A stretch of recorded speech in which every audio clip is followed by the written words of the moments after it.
Salam para pencari fakta, terima kasih selama ini sudah menyaksikan Fakta on the Move pada episode-episode sebelumnya. Dan di episode kali ini kami fokus kepada kasus oknum Jaksa Pinangki.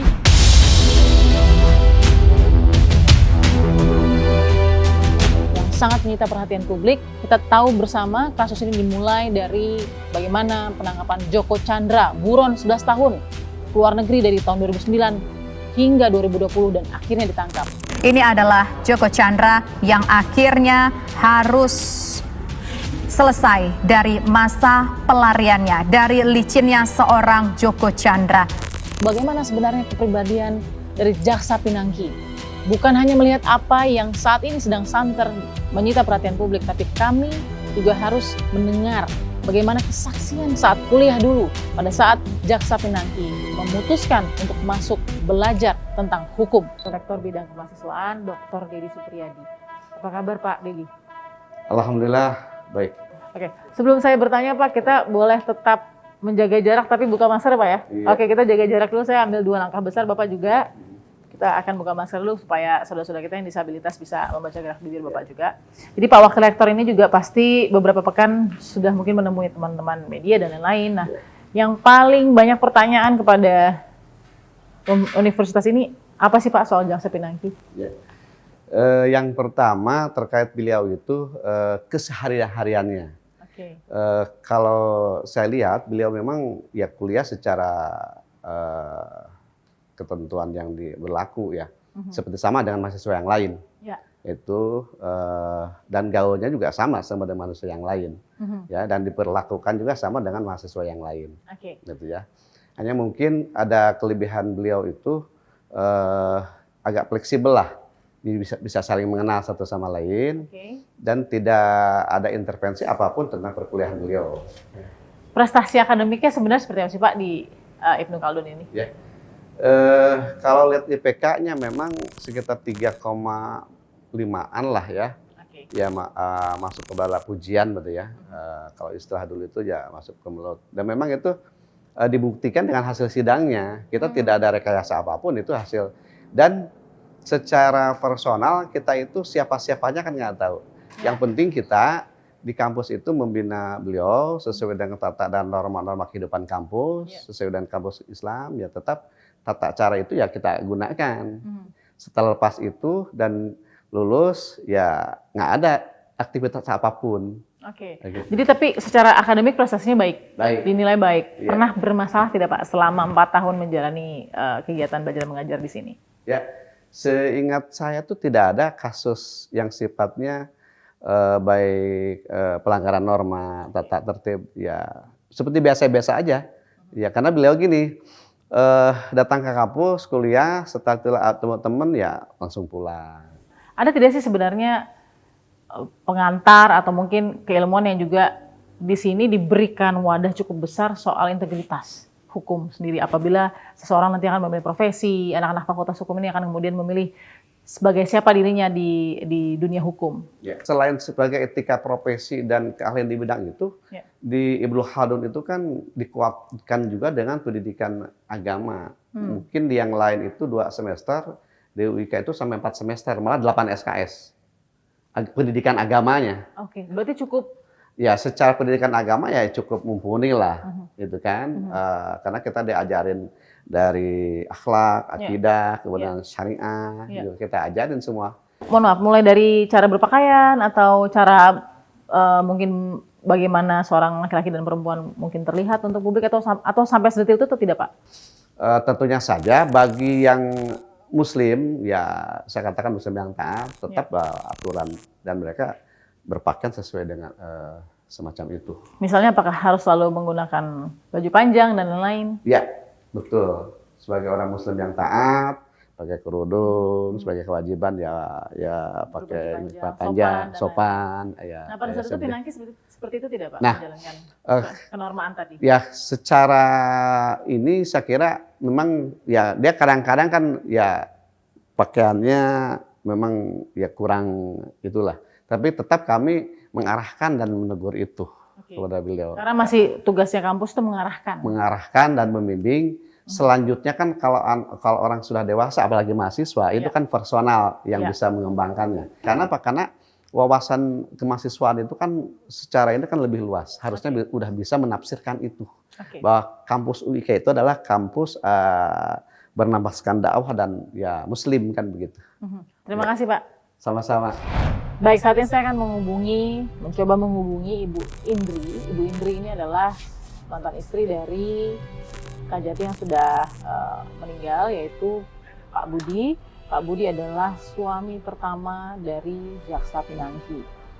Saya harus hubungi Ibu Indri, mengapa? Karena pada saat kasus ini mencuat, Ibu Indri adalah salah satu dari sekian banyak orang yang juga membuka suara. Kita lihat apakah Ibu Indri kali ini juga ingin sedikit berbagi tentang apa pernyataan-pernyataan yang sudah dilontarkan tentang Jaksa Pinangki. Assalamualaikum.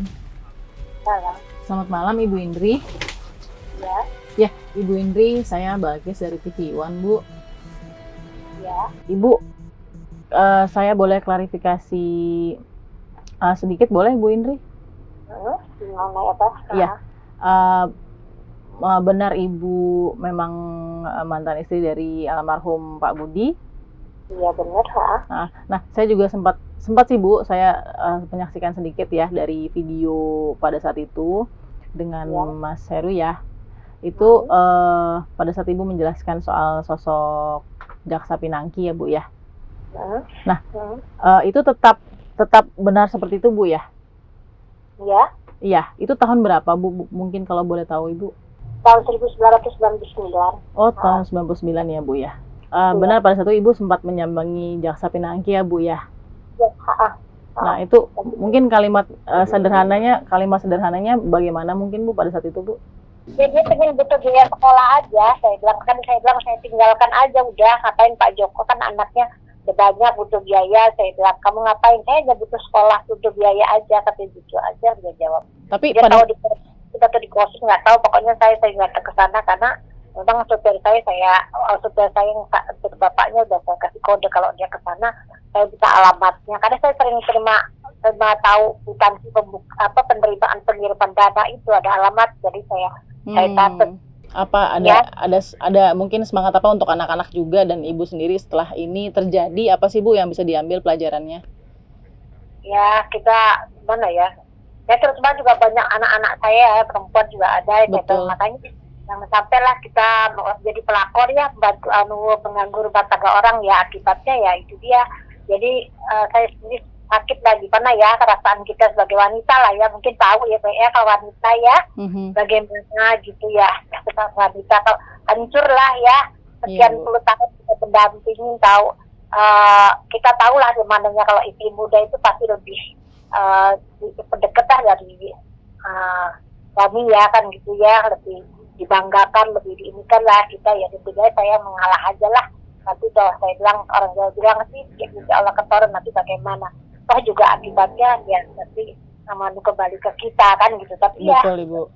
Nah, mohon maaf Bu, satu lagi hak Ibu sebenarnya, hak Ibu dari almarhum sebenarnya ada yang diganggu gugat atau sudah kembali ke Ibu semua saat ini? Nggak ada, saya ambil rumah satu di Jakarta yang saya tempatin inilah, saya jangan sampai ke tangan kerja. Kalau yang lainnya itu saya nggak pernah saya ini ya gitu. Saya mohon rumah saya di Jakarta ini yang saya tempatin jangan sampai diambil dia. Saya lagi mengurus juga, siapa tahu ya takutnya pas ada kekayaan dia ya kayak gitu. Nah itu dia Ibu sekarang sedang khawatir itu ya Bu ya, karena kan sekarang aset sedang disisir juga oleh penyidik Bu. Ya. Betul. Tapi belum ada Ibu ya yang mengganggu hak Ibu ya sampai saat ini ya. Yang di rumah yang di Jakarta aman untuk Ibu ya.